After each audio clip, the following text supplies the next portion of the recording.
Hello, and welcome to this episode of Ritter's Rant.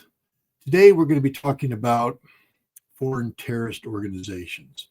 In particular, the use of the Trump administration's designation of certain groups as foreign terrorist organizations and what this means in the broader context of Donald Trump's aggressive posturing off the coast of Venezuela.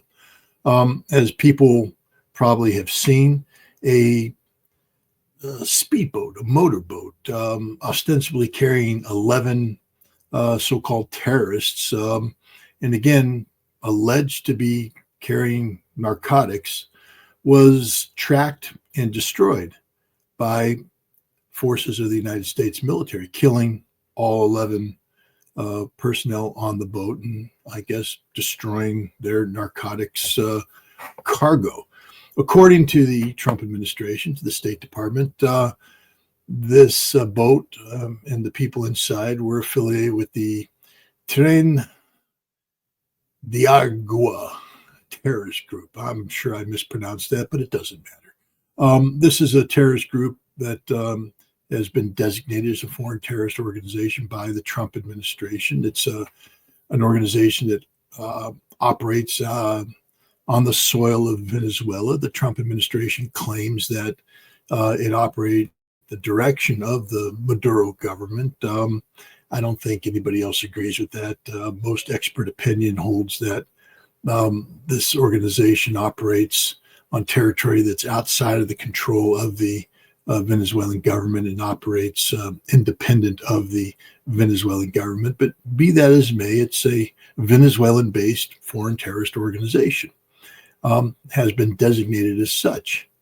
The question here has nothing to do with, is it justifiable for the United States to, try and prevent this organization from smuggling drugs into America? Of course, that's our job. It's our duty, our responsibility to secure our borders and to keep, criminals like this out, to keep drugs out of our borders.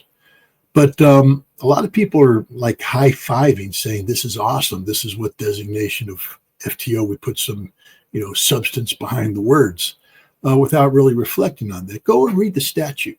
Read the statute very carefully. The designation of any group as a foreign terrorist organization does not give the United States military an inherent right to hunt them down and kill them. What the statute talks about is the ability to sanction them and to prevent other people from doing business with them. It can hold up additional law enforcement, measures, accountability, etc. But it's not it's not a death warrant.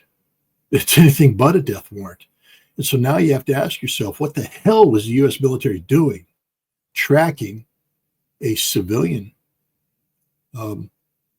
vessel in international waters and assassinating the 11 people inside? There's no legal authority whatsoever. Congress certainly hasn't given them the legal authority to do this. We're not at war. Being designated as an FTO is not a declaration of war. This is a war crime. And I think Americans need to be careful about cheering this sort of thing. Let's just also look at it from the standpoint of law enforcement. We got 11 guys on a boat full of narcotics.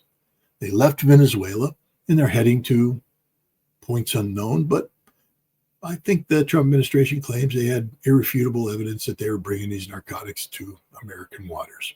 Okay. Gee, wouldn't you want to arrest these guys? Bring them into custody, talk to them, interrogate them, find out what they knew, maybe open up a case, find out who dispatched them, get more information about the structure of the organization. It's called intelligence work, law enforcement work. This is what should have been done. If you need to track the boat, you fire warning shots. You can disable the boat, then you board it using the Coast Guard. But the last thing you do is use the United States military to murder these people on open waters, because this is what it was, murder. There was no authorization. They didn't present a threat, an imminent risk to any U.S. military personnel. I don't even think they knew they were being tracked. They were just out there having a good time on the high seas, and boom, they're dead. That's murder. And that's a war crime. And that's something no American should want the men and women in our armed forces to ever be accused of. This is very dangerous things that are being done by the Trump administration. First of all, did they present this evidence to a judge? I mean, did they get permission to kill these people? Did the president sign a finding authorizing the military to kill these people? Under what legal authority would this authorization be made? This is bad stuff. This is bad stuff. This is about murder. Do we know who the 11 people were? Could there have been an American citizen on board? Did we just murder an American? We don't know.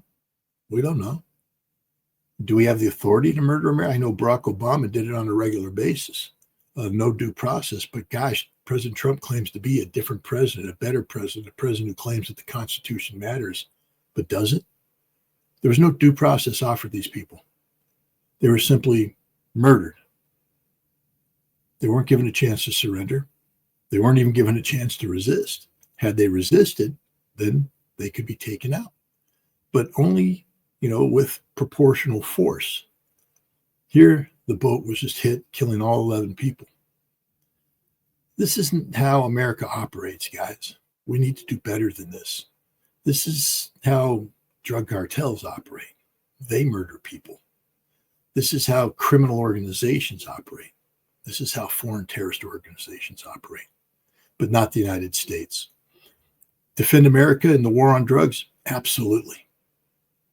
Stop the boat, detain the suspects, seize the cargo, and then begin a law enforcement investigation that leads you to the foundational elements of this criminal enterprise so that you can begin to take it apart. All you did here was a sound and light show, designed to please an audience. I mean, what have the American people become? A crowd in the Coliseum where gladiator type events take place so that we can cheer and clap in bloodlust? That's not who we are. We need to do better, and we need to insist that our government does better. Stop drugs? Yes. Assassinate people in open waters? No. We need to protect the men and women who wear the uniform of the armed services of the United States of America from any allegation of wrongdoing. And here, there's an open and shut case that Americans committed war crimes on the high seas. That's my rant. Next time a thought crosses my mind, I'll be sure to share it with you. Thank you.